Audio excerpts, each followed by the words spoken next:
The coffee shop was bustling with the usual morning crowd when I heard her voice cutting through the ambient chatter like a knife through silk. I honestly don't understand how someone can let themselves go like that. It's just pathetic, really. I didn't need to turn around to know she was talking about me. The voice belonged to Jessica Martinez, my ex-husband's new wife, and the woman currently sitting 2 tables behind me, completely unaware that I could hear every venomous word. Before we jump back in, tell us where you're tuning in from, and if this story touches you, make sure you're subscribed, because tomorrow, I've saved something extra special for you. I mean, look at her, Jessica continued, her voice dripping with the kind of superiority that comes from youth and ignorance. She's what, 45? Sitting alone in a coffee shop on a Tuesday morning like she has nowhere else to be. No wonder Michael left her. She probably spent their entire marriage being this boring and depressing. Her companion, whoever it was, murmured something I couldn't quite catch, but Jessica's response came through crystal clear. Oh, Michael told me all about it. She was completely dependent on him, had no real career, no ambition. Just one of those women who coasts through life expecting someone else to take care of them. And now she's bitter because reality hit her like a truck. I sat frozen in my chair, my hand gripping my coffee cup so tightly I was surprised it didn't shatter. The irony of her words was so profound it was almost laughable. Almost. But the humiliation burning in my chest wasn't funny at all. Here I was, listening to a 28-year-old woman who had been married to my ex-husband for exactly 6 months, dissecting my life and character based on information filtered through Michael's undoubtedly biased perspective. What Jessica didn't know, what she couldn't possibly imagine as she sat there in her designer workout clothes with her perfectly highlighted hair, was that I wasn't just some pathetic divorcee nursing her wounds over overpriced lattes. I was Elena Rodriguez, founder and CEO of Meridian Strategic Consulting, the fastest-growing marketing firm in the Pacific Northwest. The company that had, just 3 weeks ago, been awarded the contract for the Seattle Arts Foundation's complete brand overhaul, a project worth $2 million over 3 years. The same project that Jessica Martinez, ambitious marketing coordinator at Preston & Associates, had been desperately trying to land for her firm for the past 8 months. The conversation behind me continued, each word feeling like a small cut. Michael says she's been acting all mysterious lately, like she's got some big secret. Probably just trying to make him jealous or something. It's honestly embarrassing to watch someone her age be so desperate for attention. I wanted to turn around and tell Jessica exactly who she was talking about. I wanted to pull out my phone and show her the Forbes article from last month that featured me as one of 30 under 40 female entrepreneurs reshaping business, even though I was actually 43 and they'd gotten my age wrong. I wanted to explain that my mysterious behavior was actually me being discreet about the major expansion of my company, the new office we'd just secured in downtown Portland, and the 3 Fortune 500 clients who had signed contracts with us in the past quarter alone. But I didn't. Instead, I sat there and listened, because sometimes the universe gives you information that becomes incredibly valuable later. And Jessica Martinez was about to give me a masterclass in underestimating people. The worst part, she continued, is that she's probably going to try to take Michael for everything in the divorce. Women like that always do. They contribute nothing to the relationship and then act like they deserve half of everything when it falls apart. The divorce. That was a particularly interesting topic for Jessica to bring up, considering she had no idea what our divorce settlement had actually looked like. Michael and I had been married for 15 years, and during that time, my business had grown. From a one-person freelance operation run out of our spare bedroom to a company with 42 employees and offices in 3 cities. But because I had always been private about my success, and because Michael had somehow convinced himself that his job as a regional sales manager at a mid-tier tech company was the primary source of our family's financial stability, the divorce proceedings had been illuminating for everyone involved. Especially when my lawyer had presented the financial disclosure documents. I remembered the look on Michael's face when he realized that not only was I not going to be seeking alimony, but that my annual income was approximately 4 times his. The house he'd assumed he'd be keeping? I'd bought it outright with profits from a single campaign I'd run for a major retail client. The investment portfolio he thought we'd be splitting 50-50? 80% of it had been funded by my business earnings. Even his precious BMW, the one he'd been driving around town with Jessica in the passenger seat, had been purchased with money from my company. The prenup we'd signed before marriage had protected his assets from my business, just as he'd insisted it should. What he hadn't anticipated was that there wouldn't be much of his assets to protect. But Jessica didn't know any of this. To her, I was just the sad, abandoned wife who'd been left behind when her husband upgraded to a newer model. It was a narrative that clearly made her feel powerful and secure in her new relationship. The problem with narratives, I'd learned in my years of marketing experience, was that they were only as strong as the facts supporting them. And Jessica's narrative was built on quicksand. I keep telling Michael he needs to just cut all contact with her, Jessica was saying now. There's no reason for them to stay in touch since they don't have kids together. She's probably just using any excuse to try to win him back. I almost laughed out loud at that one. Michael and I had been trying to have children for years before we realized that the problem wasn't medical, it was fundamental. We wanted completely different lives. He wanted a wife who would be content to support his modest ambitions and maybe work part-time at something non-threatening.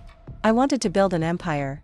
The fertility treatments we'd gone through had been emotionally devastating, but in retrospect, I was grateful that we hadn't brought children into a marriage that was slowly suffocating us both.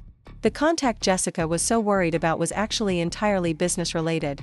Michael's company had hired Meridian Strategic to handle their quarterly marketing campaigns after their previous agency had bungled a product launch so badly that it made the local business news. The irony wasn't lost on me that Michael was now paying my company to fix problems created by the kind of cheap, inexperienced marketing that Jessica's firm specialized in. He'd been professional during our business meetings, if somewhat uncomfortable. I'd been equally professional, though I couldn't help but notice how different he seemed. Smaller, somehow. More anxious. He'd always been a decent man, just not the right man for me, and I genuinely hoped he'd find happiness with Jessica. But listening to her tear me apart based on his clearly incomplete version of events, I was starting to wonder if they deserved each other. You know what I think? Jessica's voice had taken on a conspiratorial tone. I think she's probably struggling financially now that she doesn't have Michael supporting her. That's why she's always at coffee shops during business hours. She's probably working some little freelance job or something, trying to make ends meet. Her companion said something about maybe being nicer to me, and Jessica scoffed. Why should I be nice to her? She was nothing but cold to me the one time we met. Barely even acknowledged me. So rude and entitled, like she thought she was better than me or something. I remembered that meeting. It had been at a restaurant, where Michael and I were supposed to have dinner to discuss some final details about our property division. He'd shown up with Jessica, claiming she was just there for moral support but clearly wanting to show off his new relationship. I'd been polite but distant, mainly because I had a client call scheduled for right after our meeting and was mentally preparing for it. Apparently, my focus and professionalism had been interpreted as arrogance and hostility. The thing is, Jessica continued, Michael's told me so much about how she was during their marriage. Always working on her little computer projects, never wanting to go out or socialize. No wonder their relationship failed. A man needs a partner who's actually present, you know? Someone who makes an effort. My little computer projects. I thought about the campaign I designed for a national restaurant chain that had increased their online engagement by 300% in 6 months. I thought about the small nonprofit I'd helped rebrand, which had gone from struggling to fund their programs to receiving $1 million grant within a year of implementing my strategy. I thought about the tech startup whose product launch I'd managed, which had resulted in them being acquired by Google for $47 million. Little computer projects. The conversation behind me was winding down as Jessica and her friend prepared to leave. Anyway, she said, gathering what sounded like gym bags and water bottles, I just feel sorry for her. It must be hard to realize that you've wasted your life and have nothing to show for it. They walked past my table without Jessica even glancing in my direction. She was too busy checking her phone, probably scrolling through Instagram or responding to messages. I watched her through the window as she climbed into a small Honda Civic with visible rust around the wheel wells. Not that there was anything wrong with driving an older car, but it was interesting given her apparent concern about financial stability and success. After they disappeared from view, I sat in the coffee shop for another hour, not because I had nowhere else to be, but because I needed time to process what I'd just heard. For the past 6 months, since Michael and I had separated, I'd been focused on moving forward. Building my business, expanding into new markets, healing from the end of what had been a significant chapter of my life. I'd assumed that Michael would be doing the same, maybe figuring out who he was outside of our marriage and what he really wanted from life. Instead, it seemed like he'd been creating a fictional version of our relationship and my character to share with his new wife. A version where he was the successful breadwinner and I was the dependent spouse. Where my business was a cute hobby and his career was the foundation of our lifestyle. Where our divorce was the result of my inadequacy rather than our fundamental incompatibility. I wasn't angry about it, exactly. Divorce brings out strange behaviors in people, and everyone needs to tell themselves a story that makes sense of their choices. But listening to Jessica repeat those stories as if they were facts, using them to justify her contempt for me, had awakened something I hadn't felt in months. Motivation. For the past half year, I'd been content to let Michael have his narrative. I'd signed the divorce papers without arguing about his characterization of our marriage. I'd agreed to a settlement that was far more generous to him than it needed to be, simply because I wanted the process to be over quickly and amicably. I'd maintained professional boundaries during our business interactions and had never corrected his misconceptions about my company's success. But Jessica's words had reminded me of something important. Sometimes being the bigger person means standing up for yourself. Sometimes grace and dignity require you to correct false narratives, especially when those narratives are being used to diminish and dismiss you. I thought about the Seattle Arts Foundation project that Jessica wanted so desperately. Preston and Associates had been pitching for that contract for months, and according to my sources in the industry, they'd been losing ground steadily.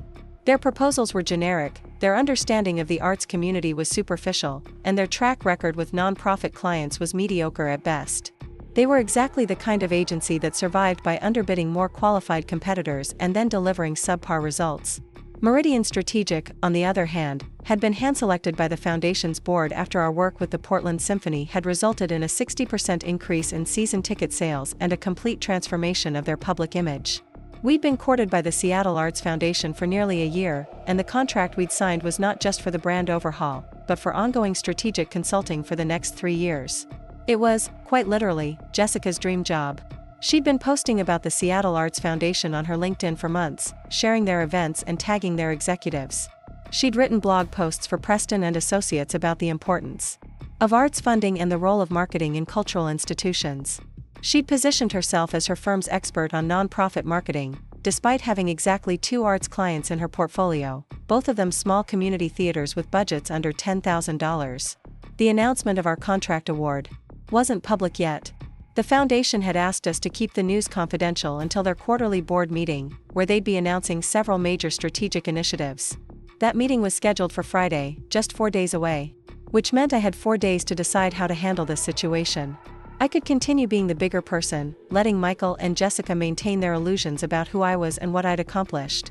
I could focus on my business and my life and ignore the fact that Jessica Martinez was going around town telling anyone who would listen that I was a pathetic, dependent failure.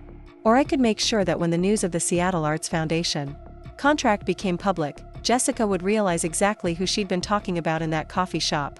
The decision wasn't difficult. I pulled out my phone and scrolled through my contacts until I found the number for Miranda Chen, the foundation's marketing director and my primary contact for the project. Miranda and I had developed a good working relationship over the past year, and I knew she was as excited about our partnership as I was. Elena. Miranda's voice was warm when she answered. Perfect timing. I was just reviewing the timeline for our announcement. Are you ready for the chaos that's about to descend on your life? Actually, Miranda, that's why I'm calling. I wanted to discuss the possibility of moving up our announcement timeline. Oh? Any particular reason? I hesitated for a moment, then decided to be direct. I have some personal reasons for wanting the news to be public sooner rather than later. Nothing that affects our work together, just some circumstances that would make an earlier announcement beneficial for me. Miranda was quiet for a moment. Well, we were planning to announce on Friday anyway. The only reason we were waiting was to coordinate with some other announcements. Preparing and narrating this story took us a lot of time, so if you are enjoying it, subscribe to our channel, it means a lot to us. Now back to the story. But if it would help you, I don't see why we couldn't move it to tomorrow. The board already approved everything, and frankly, we're excited to start talking publicly about this partnership. Tomorrow would be perfect. Consider it done. I'll send out the press release tomorrow morning, and we'll post about it on all our social media channels. You might want to prepare for some media attention. This is a pretty significant contract, and there's been a lot of speculation about who we'd choose. After we hung up, I sat back in my chair and considered what I'd just set in motion. Tomorrow, Jessica Martinez would wake up to discover that the pathetic, dependent woman she'd been mocking was actually the CEO of the company that had just landed her dream project. She'd learn that while she'd been struggling to convince small community theaters to hire her firm for basic promotional work, I'd been building relationships with major cultural institutions across the region. More importantly, she'd realize that her information about me, filtered through Michael's wounded ego and need to justify our divorce, was completely wrong. I wasn't doing this for revenge, exactly. Revenge implied that I wanted to hurt Jessica, and I didn't. She was young and inexperienced and had made the mistake of believing her new husband's version of events without question. Those were all understandable errors. But I was tired of being misrepresented.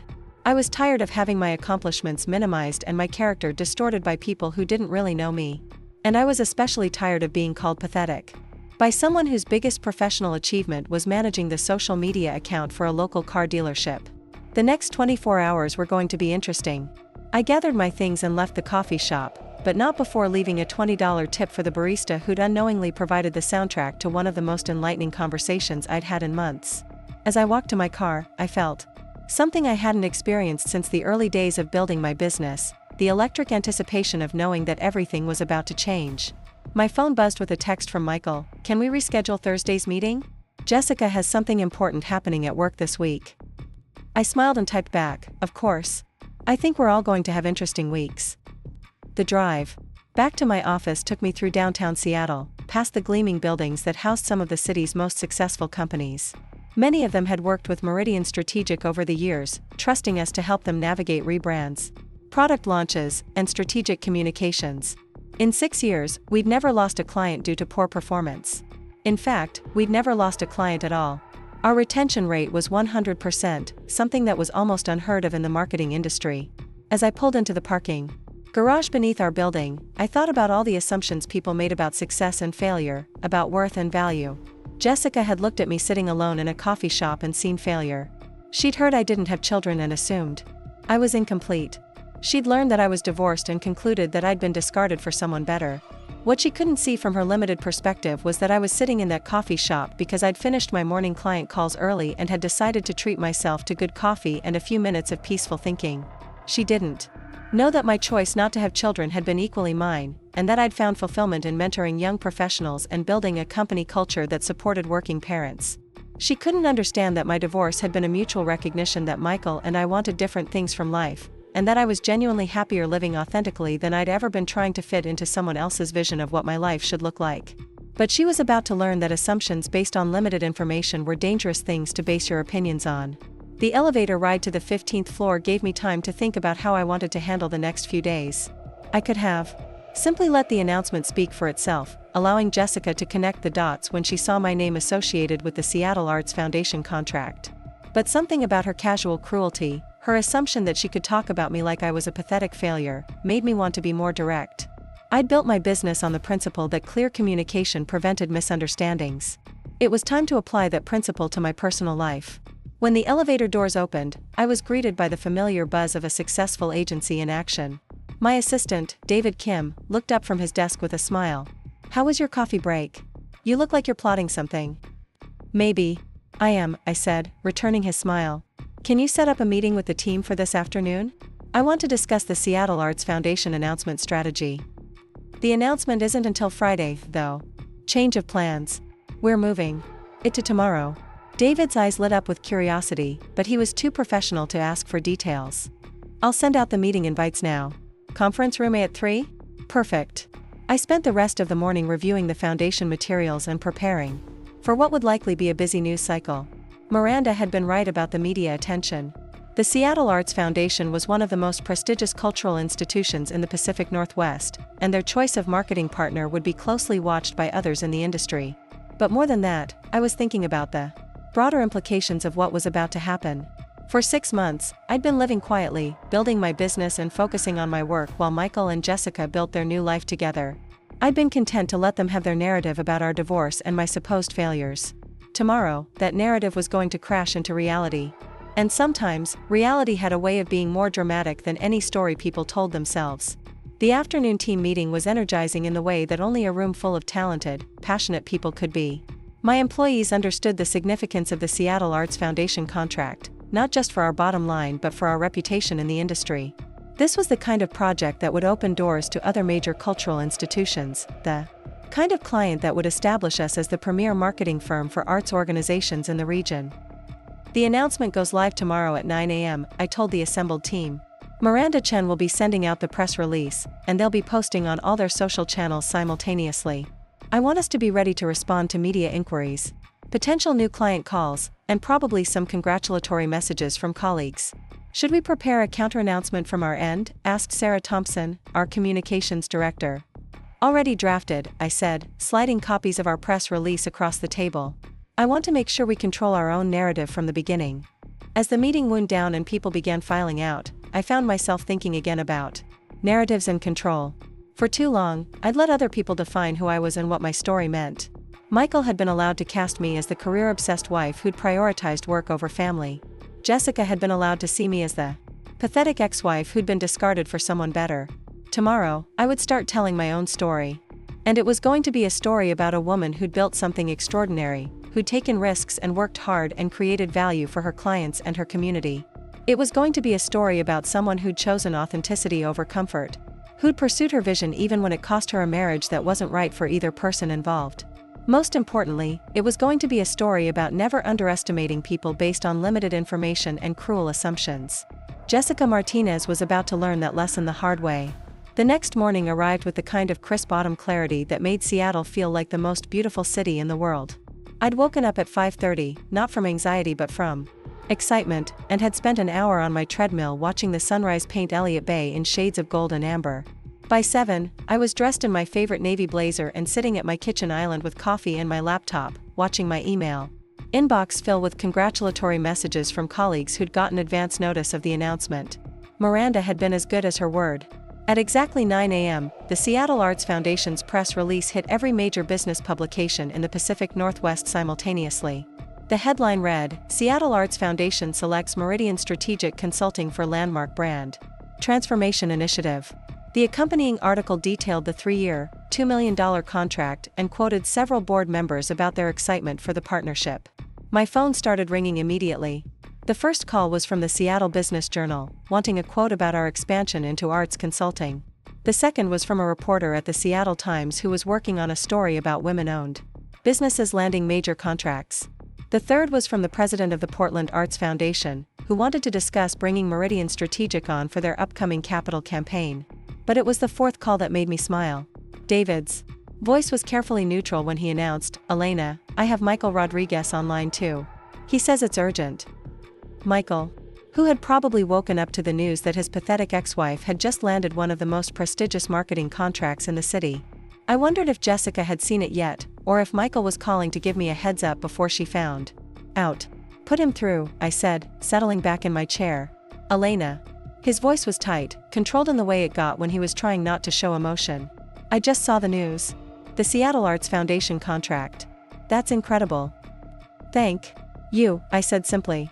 "It's been in the works for a while." "A while?" There was a pause. "How long exactly?" I could hear the wheels turning in his head, probably trying to figure out if I'd been keeping this secret during our divorce proceedings. "We started preliminary discussions about a year ago. The formal proposal process began about 6 months ago." Another pause. 6 months ago was right when we'd separated. "Elena, why didn't you tell me about this? I mean, during the divorce, when we were discussing assets and income projections." "Because it wasn't finalized, Michael. I don't count my chickens before they hatch, especially not in legal proceedings." I kept my voice professional, matter of fact. "Besides, you seem to have a pretty clear understanding of what my business was worth." The silence stretched long enough that I wondered if the call had dropped. Finally, he spoke again. "Listen, there's something else. Jessica works in marketing, and she's been really interested in this particular contract. She might be upset when she finds out." Upset. That was one way to put it. "Why would she be upset, Michael? It's just business." "Well, she's been working on a proposal for Preston and Associates. They've been competing for this contract for months." "I see." I kept my voice carefully neutral. "And you think she'll be disappointed that they didn't get it?" Disappointed is probably an understatement. This was going to be her big break, you know? She's been talking about it constantly. Working late, doing research, really putting herself out there. I almost felt sorry for him. He was clearly trying to figure out how to navigate between his new wife's professional disappointment and his ex-wife's success without making either situation worse. It was the kind of delicate social maneuvering that Michael had never been particularly good at. "Michael," I said gently, "Jessica is a talented young woman, I'm sure. But landing major contracts takes more than just wanting them badly. It takes experience, track record, and the right fit between client needs and agency capabilities." I know. It's just, she's going to take this personally." "Why would she take it personally? She doesn't even know me." Another long pause. Elena, I think I need to tell you something. Jessica may have said some things about you. Things that weren't entirely fair or accurate. Things that weren't entirely fair or accurate. I thought about sitting in that coffee shop yesterday, listening to her describe me as pathetic and dependent and bitter. What kind of things, Michael? Just opinions. Based on what I told her about our marriage. I may have presented things in a way that wasn't completely balanced. There it was. The admission I'd been waiting for. What exactly did you tell her about me, Michael? I was hurt, Elena. You have to understand that. When our marriage ended, I felt like I'd failed at something that was supposed to be the most important thing in my life. I needed to make sense of it somehow. By painting me as the villain? Not the villain, exactly. More like someone who had different priorities. Someone who chose work over family. I set my coffee cup down carefully, taking a moment to process the casual way he was admitting to rewriting our entire relationship history. Michael, you know that's not what happened. You know our problems were more complex than that. I know. But it was easier to explain it that way. Jessica's young, and she has very traditional ideas about marriage and relationships. Telling her that we just grew apart or wanted different things, it didn't really satisfy her need to understand why things ended. So he'd given her a story that cast him as the abandoned husband and me as the cold, career-obsessed wife. A story that was easier for Jessica to understand because it fit into her worldview about how relationships should work. A story that made Michael the victim and me the selfish woman who'd thrown away a good marriage for corporate success. Elena, are you still there? I'm here. I'm just trying to understand why you thought it was appropriate to share such a distorted version of our marriage with your new wife. It wasn't distorted, exactly. More like, simplified. Focused on the parts that mattered most to the outcome. The parts that mattered most to the outcome. As if our 15-year marriage could be reduced to a marketing case study with clear cause and effect relationships. As if the complexity of two people growing in different directions could be summarized as one person's selfishness destroying something good. Michael, did you tell Jessica that I was financially dependent on you? Silence. Did you tell her that my business was just a hobby? That I was bitter about our divorce? That I was trying to win you back? More silence. Michael. I may have let her draw some conclusions that weren't entirely accurate. Let her draw conclusions. As if he'd been a passive observer while Jessica formed opinions about me based on incomplete information. As if he hadn't actively shaped those opinions by presenting our marriage in a way that made him look like the successful provider and me look like the dependent spouse. Elena, I'm sorry. I really am. I was processing a lot of hurt and disappointment, and I wasn't thinking clearly about how my words might affect you. His apology sounded genuine, but it also sounded like something he was saying to make himself feel better rather than to actually address the harm he'd caused. Michael, do you have any idea what it's like to have someone you've never wronged treat you with contempt based on lies? They weren't lies, exactly. What would you call them? Incomplete truths. Perspectives shaped by emotional pain. I almost laughed. Even now, even after admitting that he'd misrepresented our marriage, he couldn't bring himself to acknowledge that he'd been dishonest. He was still finding ways to justify his behavior, to make it sound like a reasonable response to difficult circumstances rather than a choice to prioritize his own emotional comfort over my reputation. Michael, I'm going to ask you something, and I want you to think carefully before you answer. Did you tell Jessica that my business was successful? I mentioned that you had a consulting company. That's not what I asked. Did you tell her that Meridian Strategic has 42 employees and offices in 3 cities? Did you tell her that my annual income is 4 times yours? Did you tell her that I bought our house outright with profits from a single client campaign? Elena. Did you tell her any of that, Michael? No. I didn't think those details were relevant to understanding why our marriage ended. Not relevant. My professional success, the thing I'd worked 15 years to build, the achievement I was most proud of in my life, wasn't relevant to understanding who I was as a person or why our marriage had struggled. So as far as Jessica knows, I'm a failed wife with a small consulting business who's bitter about losing you to someone younger and more attractive. That's not how I described you. Then how did you describe me? He was quiet for a long moment. When he spoke again, his voice was smaller, more hesitant. I told her that you were very focused on your work. That sometimes it felt like your business was more important to you than our relationship. That towards the end, we barely spent time together because you were always dealing with clients or traveling for meetings. All of which was true, as far as it went.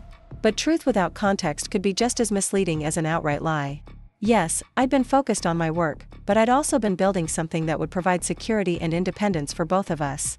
Yes, my business had been demanding, but Michael had never expressed interest in being more involved in that part of my life.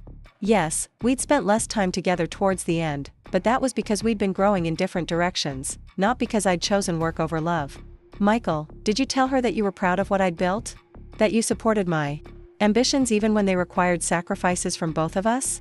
That our problems had more to do with compatibility than with anyone being wrong or selfish? I was hurt, Elena. When someone asks you why your marriage failed, you don't usually lead with your ex-wife's professional achievements. But you do lead with accurate information about who she is as a person. I thought I was being accurate. You thought you were being accurate, or you thought you were being self-protective? Another pause. Maybe both. At least that was honest. Michael, Jessica is about to find out that everything you told her about me was either incomplete or completely wrong. She's about to learn that the pathetic, dependent ex-wife she's been pitying actually runs the company that just beat her firm for the biggest contract of the year. How do you think she's going to react? She's going to be upset. With me. Or with you. Probably both. And how do you plan to handle that? I don't know, Elena. I really don't know. For the first time since we'd separated, I felt genuinely sorry for Michael. He'd created this situation by choosing comfort over truth, by allowing his hurt feelings to shape the story he told about our marriage. And now that story was about to collide with reality in a way that would be embarrassing for him and devastating for Jessica. Michael, can I give you some advice? Please. Tell her the truth. All of it. Tell her about my business, about our real financial situation. During the marriage, about why we actually divorced. Tell her before she finds out from someone else or figures it out on her own. Do you think that will help? I think honesty is always better than the alternative, even when it's uncomfortable. Elena, I want you to know that I never meant for any of this to hurt you. I was just trying to move forward with my life. I know, Michael. But moving forward doesn't require moving away from the truth. After we hung up, I sat in my office chair staring out at the Seattle skyline and thinking about the strange ways that relationships continue to affect us long after they've officially ended. Michael and I had been divorced for 6 months, but his version of our marriage was still shaping how I was perceived by his new wife and probably by other people in his life. It was a reminder that we never really control our own narratives completely. Other people will always have their own versions of who we are and what our relationships with them meant. The best we can do is live authentically and hope that the truth eventually speaks louder than the stories people tell about us. My phone buzzed with a text from David. Preston and Associates just called. They want to schedule a meeting to discuss potential collaboration opportunities. I almost laughed out loud. Preston and Associates, Jessica's firm, suddenly wanted to collaborate with us. It didn't take a marketing genius to figure out that they'd seen the Seattle Arts Foundation announcement and realized they'd been competing against a much more established agency than they'd understood. Set it up for next week, I texted back. I'm curious to hear what they have to say. The rest of the morning was a whirlwind of calls and emails. The Seattle Arts Foundation announcement had generated more attention than I'd expected, not just from potential clients but from industry publications and other agencies. By lunchtime, I'd scheduled interviews with 3 different business magazines and had received inquiries from 2 Fortune 500 companies about potential partnerships. But it was the call from Jennifer Walsh, a friend who worked in marketing at a different agency, that gave me the most insight into how the news was being received in the broader industry. Elena, I have to tell you something, Jennifer said, after congratulating me on the contract. There's been some interesting chatter in the marketing community today. What kind of chatter? Well, apparently Preston and Associates has been telling people for months that they were the front-runner for the Seattle Arts Foundation contract. They've been using it in their new business pitches, talking about their expertise in arts marketing and their close relationship with the foundation. That's interesting. It gets better. Word is that one of their coordinators, a woman named Jessica something, has been pretty vocal about how certain they were to win. She's been posting about it on LinkedIn, going to foundation events, really positioning herself as the lead on the account. Jessica Martinez? That's the one. You know her? We've met. That was technically true. What's she been saying? Oh, just typical agency posturing. Talking about how excited she was to work with such a prestigious client, sharing articles about arts funding, that kind of thing. But apparently she was pretty confident they had it locked up. I could imagine Jessica's shock when she'd seen this morning's announcement. All that positioning, all those LinkedIn posts, all that confidence, suddenly revealed to be based on nothing more than wishful thinking. Jennifer, can I ask you something? What do you know about Preston and Associates' track record with nonprofit clients? Honestly? Not much. They're decent with small business marketing, and they've done some nice work for retail clients. But nonprofits, especially large cultural institutions? That's not really their wheelhouse. Any idea why they thought they were competitive for the Seattle Arts Foundation contract? Your guess is as good as mine. Maybe they assumed the foundation was just looking for the lowest bidder. Or maybe they didn't realize who else was in the running. That was probably closer to the truth than Jennifer realized. Preston and Associates had likely approached this as a standard RFP process, assuming that a strong presentation and competitive pricing would be enough to win. They probably hadn't considered that the foundation might be looking for an agency with specific experience in arts marketing and a proven track record of working with major cultural institutions. Elena, there's something else. I heard through the grapevine that this Jessica woman has some kind of personal connection to Meridian Strategic. Any truth to that? Personal connection. That was one way to put it. It's complicated, I said. But nothing that affects our professional work. Good to know. Because honestly, the buzz around this contract win has been incredible. People are really impressed, not just with landing the client but with how you've positioned your agency in the arts community. This is going to open a lot of doors for you. After Jennifer and I hung up, I found myself thinking about positioning and perception in the marketing world. Success in this industry wasn't just about doing good work, though that was certainly essential. It was also about how you were perceived by potential clients, how you positioned yourself in relation to competitors, and how effectively you communicated your value proposition. Preston and Associates had positioned themselves as experts in arts marketing based on very little actual experience. They'd assumed that confidence and enthusiasm would be enough to convince a sophisticated client to take a risk on them. It was the kind of mistake that young agencies often made, confusing desire with capability. Meridian Strategic, on the other hand, had spent years building genuine expertise in the nonprofit sector. We'd worked with smaller arts organizations. First, learning the unique challenges of marketing for institutions that had to balance artistic integrity with financial sustainability. We'd developed relationships with board members, donors, and community leaders. We'd proven our ability to increase engagement and support for cultural programs. The Seattle Arts Foundation hadn't chosen us because we'd made the most impressive presentation or offered the lowest price. They'd chosen us because we demonstrated, over time, that we understood their world and could deliver results. It was a lesson that applied to more than just business. In relationships, too, positioning mattered. The way we presented ourselves, the narratives we created about our lives and our choices, affected how others perceived and treated us. For months, I'd allowed Michael to position me as the career-obsessed ex-wife who'd chosen work over love. I'd been so focused on moving forward with dignity that I'd neglected to correct the misperceptions he was creating. I'd assumed that my actual achievements would speak for themselves, that people who mattered would see through any false narratives. But Jessica's words in the coffee shop had reminded me that sometimes dignity requires active defense.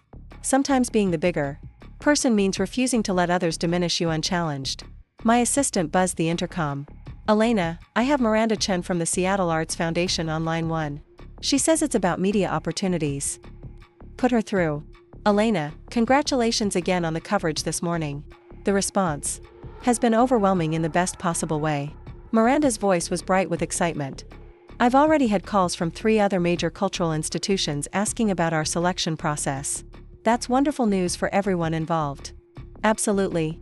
But I'm calling because Seattle Magazine wants to do a feature story on the partnership. They're interested in the angle of women-led organizations working together to transform the arts landscape. Would you be open to participating? A feature story in Seattle Magazine would be significant exposure, the kind of publicity that could establish Meridian Strategic as the premier agency for cultural institutions throughout the Pacific Northwest. I'd be honored to participate. Excellent. They want to schedule the interview for Friday afternoon, and they'll want to do a photo shoot at our offices. I think this could be really powerful positioning for both of our organizations. Positioning. There was that word again. But this time, it was positioning based on actual achievements and genuine partnerships, not wishful thinking and false narratives. After confirming the details with Miranda, I spent the rest of the afternoon reviewing our client portfolio and thinking about growth opportunities. The Seattle Arts Foundation contract was significant not just for its size, but for what it represented. It was validation that Meridian Strategic had evolved from a small consulting firm to a major player in specialized marketing. But more than that, it was proof that the choices I'd made during my marriage, the long hours and travel and focus that Michael had resented, had been building towards something meaningful. The work that he'd seen as competition for his attention had actually been an investment in my future independence and success. It was ironic, really. Michael had told Jessica that I'd chosen work over family, as if those were the only two options available to a woman. What he'd never understood was that I'd been choosing to build something that would give me the freedom to create the kind of life I actually wanted, rather than settling for the kind of life that others expected me to want. The kind of life where I could be generous without being taken advantage of, where I could support others without losing myself, where I could be valued for who I was rather than what I could provide. As the afternoon wore on, I found myself wondering how Jessica was handling the news. Had she seen the announcement yet? Had she connected my name to Michael's ex-wife? Had she realized that the woman she'd been calling pathetic was actually the CEO of the company that had just beaten her firm for the contract she'd been counting on? I didn't have to wonder long. At 4:30, David buzzed me again. "Elena, I have a Jessica Martinez from Preston and Associates on line 3. She says she needs to speak with you urgently about a professional matter." I felt a flutter of anticipation mixed with curiosity. This should be interesting. "Put her through." The voice that came through my phone was carefully controlled, professional in the way that people sound when they're working very hard to hide their emotions. "Ms. Rodriguez, this is Jessica Martinez from Preston and Associates. I'm calling to discuss a potential collaboration opportunity between our agencies." "I see. What kind of collaboration did you have in mind, Ms. Martinez?" "Well, we understand that you've just taken on a very large project with the Seattle Arts Foundation. We have significant experience in arts marketing and we're wondering if you might be interested in subcontracting some of the work to our team." Significant experience in arts marketing. That was a generous way to describe two small community theater accounts. That's an interesting proposition. Can you tell me more about your arts marketing experience? Certainly. We've worked with several cultural institutions in the region, developing comprehensive marketing strategies and managing their promotional campaigns. Several cultural institutions. The Riverside Community Theater and the Capitol Hill Arts Collective, both of which had budgets smaller than what we typically spent on a single campaign element. "I'd be happy to hear more about your approach," I said. "Perhaps we could schedule a meeting to discuss your capabilities in more detail." "That would be perfect. Would tomorrow work for you?" Tomorrow. She was eager. I'd give her that. "I think I could make time tomorrow afternoon. Shall we say 3 o'clock? 3 o'clock would be ideal. Should I come to your offices?" "That would be fine. Do you have our address?" "I'll find it. Thank you so much for considering this partnership opportunity, Ms. Rodriguez. I think our agencies could complement each other beautifully." After we hung up, I sat back in my chair and smiled. Jessica Martinez was coming to my office tomorrow to pitch her services to me. The woman who had called me pathetic and dependent was going to sit across from me and try to convince me that her firm was qualified to work on the project she'd been desperately trying to win. It was going to be a very interesting meeting. I spent the rest of the day thinking about how I wanted to handle tomorrow's conversation. I could be direct, acknowledging that I'd overheard her comments in the coffee shop and giving her a chance to apologize. I could be subtle, letting her gradually realize who she was talking to without explicitly addressing our previous encounter. Or I could be purely professional, treating her like any other potential subcontractor and letting the quality of her work speak for itself. Each approach had its merits, but I kept coming back to the principle that had guided my business from the beginning: clear communication prevents misunderstandings. Jessica deserved to know exactly who she was dealing with and why this meeting was more complicated than she realized. But first, she deserved to discover that the pathetic woman from the coffee shop was actually the CEO she was hoping to impress. I had a feeling that realization was going to be education enough. The next morning I arrived at the office earlier than usual, partly because I was excited about the day ahead and partly because I wanted everything to be perfect for Jessica's visit. I'd chosen my outfit carefully, a charcoal gray Armani suit that projected authority without being intimidating, paired with my grandmother's pearl earrings for a touch of personal significance. I wanted to look exactly like what I was, a successful CEO who had earned her position through years of hard work and smart decisions. The morning flew by in a series of client calls and team meetings. The Seattle Arts Foundation announcement had generated even more buzz overnight, with 3 major publications running follow-up stories about the partnership. My inbox was flooded with congratulatory emails from colleagues, former clients reaching out about new projects, and reporters requesting interviews about women entrepreneurs in the Pacific Northwest. At 11:30, David knocked on my office door with an expression that suggested he had interesting news to share. "Elena, I thought you should know that Preston and Associates just posted something on their LinkedIn page." He handed me his tablet, and I read the post with growing amusement. It was written in the overly cheerful tone that agencies used when trying to spin disappointing news as positive opportunities. While we're disappointed not to have been selected for the Seattle Arts Foundation project, we're excited to explore collaboration opportunities with Meridian Strategic Consulting. Sometimes the best partnerships come from recognizing when another agency's expertise aligns perfectly with a client's needs. We look forward to contributing our arts marketing knowledge to this important initiative. It was a masterclass in corporate spin, presenting their loss as a strategic decision to collaborate rather than an acknowledgement that they'd been outmatched by a better qualified firm. But it also revealed something important about how they were planning to approach this afternoon's meeting. They weren't coming to me as defeated competitors hoping for scraps. They were positioning themselves as equals who had graciously chosen to work with us rather than against us. Interesting approach, I said, handing the tablet back to David. Have we received any other inquiries about subcontracting opportunities? Actually, yes. 2 other agencies called this morning asking about potential partnerships. Apparently word is getting around that this is going to be a major undertaking. That made sense. A $2 million contract was significant enough to generate multiple subcontracting opportunities, and smaller agencies would naturally want to position themselves for consideration. But none of them would be coming to the meeting with the personal baggage that Jessica was carrying. I spent the lunch hour reviewing Preston and Associates' portfolio on their website, trying to get a clearer picture of their actual capabilities beyond Jessica's inflated descriptions. Their client list was respectable but not impressive, mostly small businesses and local organizations that needed basic marketing services. Their case studies showed competent work but nothing that demonstrated the kind of sophisticated strategy that major cultural institutions required. More telling was what wasn't on their website. No testimonials from arts organizations. No case studies involving nonprofit marketing. No team members with backgrounds in cultural programming or arts administration. They were a generic marketing agency trying to break into a specialized field, and Jessica appeared to be their self-appointed expert based on her personal interest rather than professional experience. At 2:45, David buzzed me to announce that Jessica had arrived and was waiting in our conference room. I took a moment to center myself, reviewing my goals for the meeting. I wanted to be professional but direct, giving Jessica a chance to realize her mistake without humiliating her unnecessarily. I also wanted to understand how she planned to handle the revelation that I was Michael's ex-wife, the woman she'd been disparaging to strangers in coffee shops. The walk from my office to the conference room took less than a minute, but it felt longer as I considered all the ways this conversation could unfold. When I opened the door, Jessica was sitting with her back to me, studying her phone and probably reviewing whatever notes she'd prepared for the meeting. She looked up as I entered, and I watched her face go through a series of expressions in rapid succession. First confusion, as if she couldn't quite place where she'd seen me before. Then recognition, as her memory supplied the image of a woman sitting alone in a coffee shop. Then shock, as she realized that the pathetic ex-wife she'd been mocking was actually the CEO she'd come to pitch. "Ms. Martinez," I said calmly, extending my hand as if we were meeting for the first time. "Thank you for coming in today."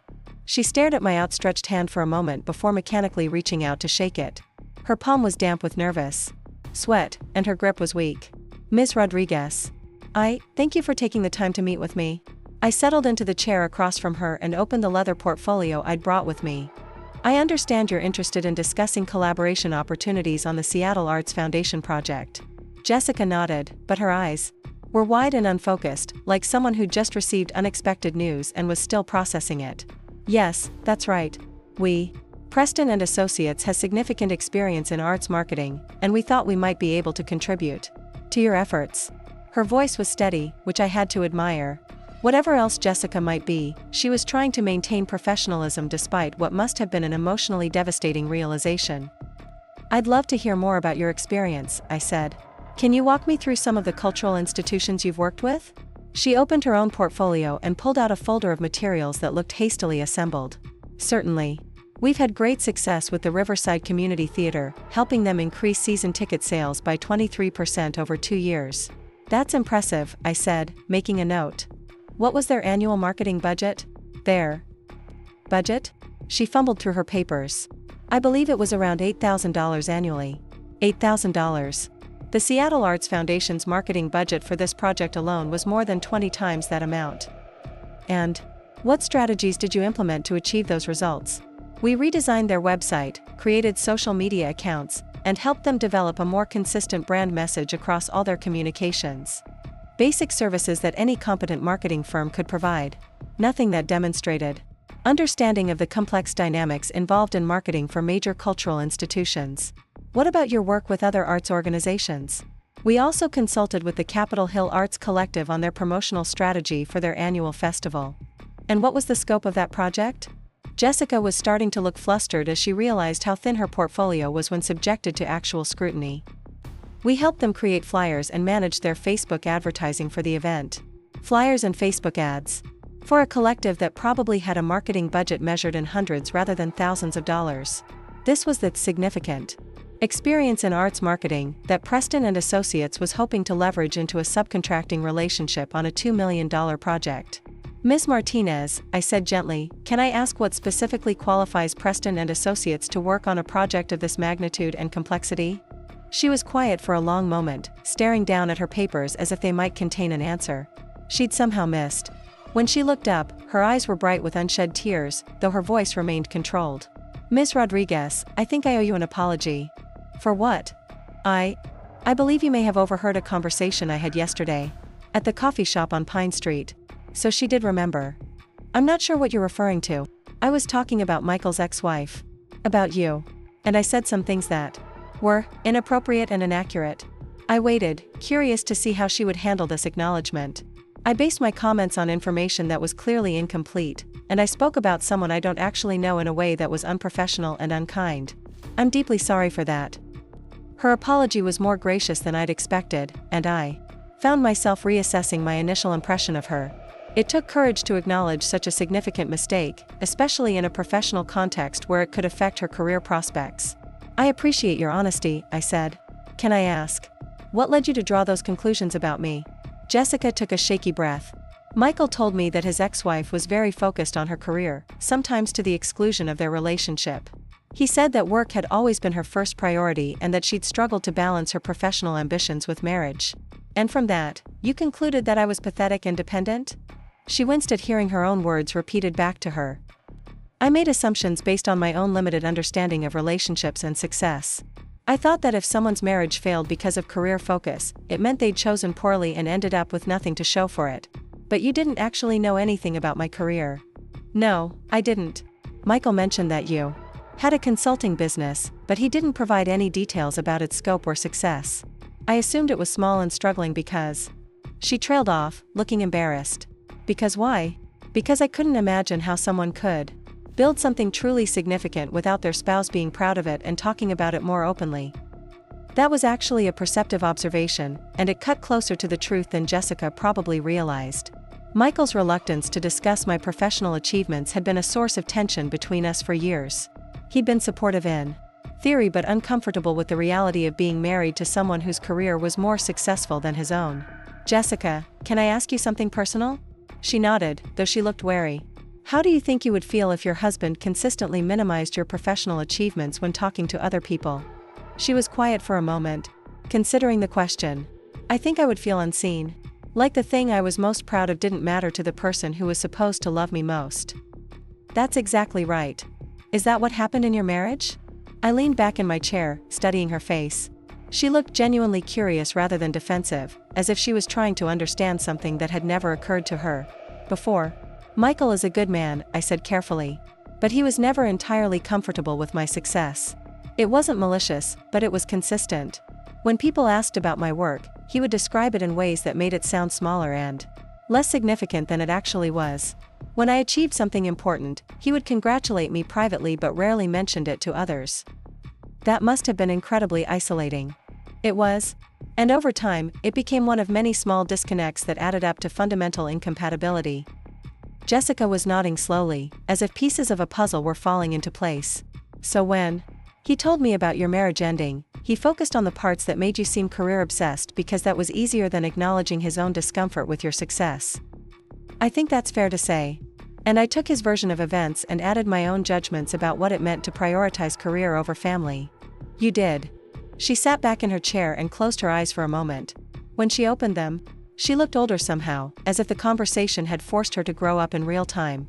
Ms. Rodriguez, I don't think Preston and Associates is qualified to work on your project. The admission was so unexpected that I almost smiled. What makes you say that? Because 5 minutes of questions from you revealed that our arts marketing experience is essentially non-existent. Because I've been positioning myself as an expert in a field where I'm actually a beginner. And because I just realized that I've been making professional decisions based on personal assumptions that were completely wrong. Those are significant realizations. They are. And they're embarrassing as hell, but they're also necessary. I found myself genuinely liking Jessica for the first time since I'd learned of her existence. It took maturity and self-awareness to acknowledge such fundamental errors, especially to someone you'd wronged. Jessica, can I give you some advice? Please. Stop trying to be an expert in everything and start focusing on becoming genuinely excellent at the things you're actually qualified to do. Preston and Associates seems to do good work for small businesses and local organizations. There's nothing wrong with being the best agency in that space rather than trying to compete for projects you're not ready for. You're right. I think I got caught up in the idea that bigger contracts meant more success, without considering whether we were actually prepared to deliver value to those clients. It's a common mistake in this industry. Everyone wants to land the prestigious accounts, but the most successful agencies are usually the ones that build expertise methodically and only take on projects they can execute flawlessly. Is that how you built Meridian Strategic? Partly. I spent years working with smaller nonprofits before approaching major cultural institutions. I made sure I understood the sector thoroughly before positioning myself as an expert in it. Jessica was taking notes now, writing down what I was saying as if it was advice she wanted to remember. Can I ask how long it took you to build your business to its current level? 15 years. The first 5 were mostly figuring out what I was good at and what kinds of clients I enjoyed working with. The next 5 were building expertise and reputation in the nonprofit sector. The last 5 have been scaling up and taking on increasingly complex projects. 15 years, she repeated. I've been in marketing for 6 years total, and I've been trying to position myself as ready for major contracts after less than 2 years at Preston and Associates. Ambition is good, Jessica. But experience matters more than enthusiasm when clients are making decisions about significant investments. I'm starting to understand that. We sat in comfortable silence for a moment, and I found myself thinking about how differently this conversation had unfolded than I'd expected. I'd come into the meeting prepared for defensiveness, excuses, or attempts to manipulate the situation. Instead, I'd encountered someone who was willing to acknowledge her mistakes and learn from them. Jessica, can I ask you something else? Of course. What are you going to tell Michael about this conversation? She looked surprised by the question. I don't know. I hadn't thought about it. Why? Because I suspect this experience has changed your understanding of our marriage and divorce. And Michael may not be prepared for you to have a different perspective on those events. You think he'll be defensive if I tell him that his version of things wasn't entirely accurate? I think he's been using his version of events to make sense of a difficult experience. Having that narrative challenged might be uncomfortable for him. Jessica nodded thoughtfully. I can see that. He's told me several times that you were the one who wanted the divorce, that you chose career success over trying to save the marriage. And now? Now I'm wondering if maybe you chose authenticity over a relationship that wasn't working for either of you. That was perhaps the most insightful thing anyone had said about my divorce, including my therapist. That's a very mature way to look at it. I'm realizing that maturity requires questioning your assumptions, especially when they're based on other people's interpretations of events. It does. Jessica gathered her papers and closed her portfolio. Ms. Rodriguez, I obviously can't contribute to your Seattle Arts Foundation project in any meaningful way. But I want you to know that this conversation has been more valuable to me than any contract could have been. How so? Because you've helped me understand the difference between confidence and competence. And because you've shown me that success doesn't happen overnight, even for people who make it look effortless. I appreciate that. And Jessica? Yes? For what it's worth, I think you have the potential to build something significant in this industry. You just need to focus on developing real expertise rather than trying to fake it until you make it. Thank you. That means more coming from you than you probably realize. After Jessica left, I sat in the conference room for several minutes, reflecting on how the afternoon had unfolded. I'd expected to feel vindicated by her recognition of her mistakes and apology for her behavior. Instead, I felt something more complex, a mixture of satisfaction, sympathy, and hope. Satisfaction because justice had been served in the most elegant way possible. Jessica had discovered on her own that her assumptions about me were wrong, without me having to defend myself or prove my worth. The truth had revealed itself simply by her being confronted with reality. Sympathy because I remembered what it felt like to be young and ambitious and convinced that confidence could substitute for experience. I'd made similar mistakes in the early years of my business, taking on projects I wasn't quite ready for. and learning hard lessons about the importance of honest self-assessment. And hope, because Jessica had shown the kind of character that suggested she would learn from this experience rather than being defeated by it. She'd acknowledged her errors gracefully, asked thoughtful questions, and demonstrated genuine curiosity about how to improve. Those were the qualities that led to real success over time. My phone buzzed with a text from Michael. "Jessica told me about your meeting today. Can we talk?" I considered whether I wanted to have that conversation. Michael and I had maintained polite but distant contact since our divorce, communicating only when necessary about business matters or practical details. A discussion about his relationship with Jessica would venture into territory we'd been carefully avoiding. But maybe it was time for that conversation. Maybe Jessica's willingness to face uncomfortable truths about herself had created an opportunity for Michael and me to finally address the uncomfortable truths about our marriage. I texted back, "I'm free this evening if you'd like to come by the office around 6. "I'll be there," he replied immediately. The rest of the afternoon passed quickly as I caught up on emails and prepared for the Seattle Magazine interview, scheduled for Friday. The photographer wanted to do the shoot at both our offices and the Seattle Arts Foundation's headquarters, emphasizing the collaborative nature of the partnership. It would be good exposure for both organizations and would help establish the narrative of women-led businesses working together to support the arts community. At 5:45, I was reviewing notes for the interview when David announced that Michael had arrived. I told him to send Michael directly to my office rather than using the conference room. This conversation felt personal enough to warrant the more intimate setting. Michael knocked on my door frame and waited for permission to enter, a courtesy he'd probably learned from his corporate environment, but that felt formal and strange given our history. He looked nervous in a way I hadn't seen since the early days of our relationship, when he'd been trying to impress me and wasn't sure if he was succeeding. "Elena, thank you for agreeing to see me." "Of course. Please, sit." He settled into one of the chairs across from my desk and looked around the office with curiosity. "This is really impressive. I don't think I've ever seen your offices before." That was true. Throughout our marriage, Michael had shown little interest in visiting my workplace. He'd attended a few company parties over the years, but he'd never asked for a tour or expressed curiosity about the day-to-day operations of my business. "Thank you. We've been here for about 3 years now." "Jessica told me about your conversation today." "All of it?" "Most of it, I think.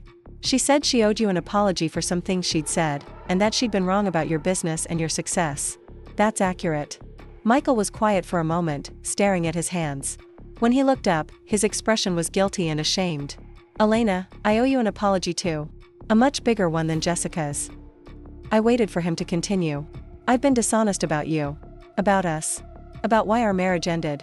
And my dishonesty has hurt you in ways I didn't fully understand until today." "Go on." "When people asked me about our divorce, I told them that you'd chosen your career over our marriage. That you'd been more interested in building your business than in building our relationship. That you'd become someone I didn't recognize. And was any of that true?" "Parts of it, maybe. But not in the way I presented it. You did work hard on your business, but you were building something incredible. You did travel for clients, but you were serving people who needed your expertise. You did spend long hours at the office, but you were creating value in jobs and opportunities for other people. Then why did you characterize it differently?" "Because it was easier than admitting that I felt inadequate compared to your success. Because it was more comfortable to blame you for our problems than to acknowledge that I hadn't grown in the same direction you had. Because it felt better to be the victim than to be the man who wasn't enough for his accomplished wife." His honesty was painful to hear, partly because it confirmed what I'd suspected and partly because it revealed how much our relationship had been damaged by his insecurity.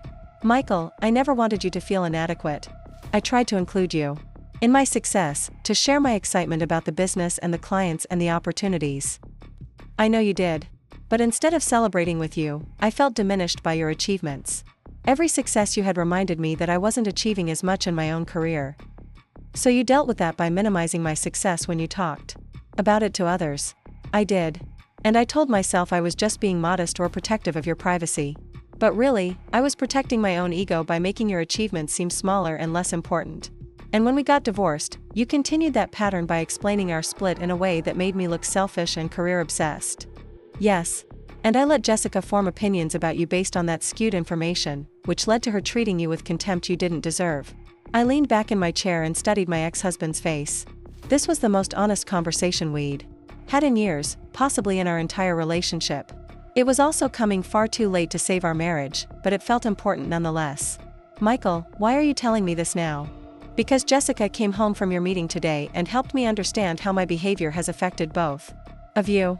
She made me realize that I've been living in a story that wasn't true and sharing that story with someone I love, which hurt someone I used to love.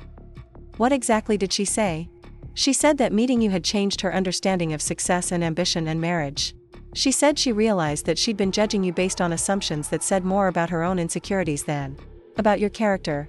And she said that if I'd really loved you, I would have been proud of what you built rather than threatened by it. That was a surprisingly insightful observation from someone who'd known Michael for less than a year. And how did you respond to that? I realized she was right. I realized that I've spent the last 6 months telling people that you'd chosen work over love, when the truth was that you'd chosen authenticity over a relationship that was making both of us smaller than we should have been. That's a very different narrative. It's the true narrative. And I'm sorry it took Jessica pointing it out for me to acknowledge it. We sat in silence for a moment, and I found myself thinking about forgiveness and closure and the strange ways that relationships continue to evolve even after they've officially ended. Michael, I appreciate your apology. I really do. But I need you to understand something. What's that? Your version of our marriage didn't just hurt me professionally or personally. It hurt Jessica too. She's been building her understanding of relationships and success based on information that was incomplete and biased. That's not fair to her either. You're right. I need to have an honest conversation with her about all of this. You do. And you need to be prepared for the possibility that learning the truth about our marriage might change how she sees your current relationship. Michael looked worried. What do you mean? I mean that Jessica is going to realize that if you were willing to distort the truth about your relationship with me, you might be willing to do the same thing about your relationship with her if it doesn't work out. But I wouldn't. Wouldn't you? If your marriage to Jessica ended tomorrow, what story would you tell your next partner about why it failed? He was quiet for a long time, clearly thinking about the question. I hope I would tell the truth. I hope so too. But Jessica is going to need reassurance about that, and rightfully so. Elena, can I ask you something? Sure. Do you think Jessica and I have a chance at making our marriage work? I considered the question carefully. Based on my limited observation, Jessica seemed to have more emotional maturity and self-awareness than Michael did, but she was also much younger and less experienced in relationships. Their dynamic would depend largely on whether Michael could grow into the kind of partner who celebrated his wife's achievements rather than feeling threatened by them. I think that depends on whether you can learn to be proud of her success rather than competing with it, I said. And whether you can be honest with yourself and with her about your own insecurities. That's what she said too. Then she's smarter than I gave her credit for. She is. She's also tougher than I expected. I thought she would be angry with you after learning about your success, like you'd somehow tricked us or made us look foolish. And instead? Instead, she said she was impressed by how you'd handled the situation. She said you could have humiliated her during the meeting but chose to educate her instead. That observation surprised me. I hadn't thought of our conversation in those terms, but Jessica was right that I could have approached it very differently. Michael, I want you to know that I genuinely hope you and Jessica find happiness together. Our marriage didn't work, but that doesn't mean you're incapable of having a successful relationship with someone else. Thank you for saying that. And Elena? Yes? I want you to know that I am proud of what you've built. I should have said that more often when we were married, and I should have said it to other people when they asked about you. You've created something remarkable, and you deserve to be celebrated for it. I appreciate that. Michael stood to leave, then paused at the door. The Seattle Arts Foundation contract is incredible, by the way. I saw the announcement and the follow-up coverage. You're going to do amazing work for them. Thank you. That means a lot coming from you. After he left, I sat in my office as the evening light faded over the city and reflected on the unexpected turns the day had taken. I'd started the morning expecting a routine meeting with a competitor who didn't realize she was overmatched. Instead, I'd ended the day with honest conversations with both my ex-husband and his current wife, conversations that had provided closure I hadn't realized I needed. Jessica's willingness to acknowledge her mistakes and learn from them had impressed me more than I'd expected. Her insights about marriage and success had been mature beyond her years, and her ability to see past her initial embarrassment to find value in our conversation suggested that she had the potential to become a thoughtful and successful professional. Michael's apology had been long overdue but genuinely felt. His acknowledgement of how his insecurity had affected both our marriage and his current relationship showed a level of self-awareness that gave me hope for his future happiness. Most importantly, I felt like I'd finally been able to tell my own story accurately instead of allowing others to define my narrative for me. The woman who'd been called pathetic in a coffee shop had revealed herself to be successful, generous, and confident enough to help her critics understand their mistakes rather than punishing them for making them. It was, I thought, a pretty good day's work. Up next, you've got 2 more standout stories right on your screen. If this one hit the mark, you won't want to pass these up. Just click and check them out.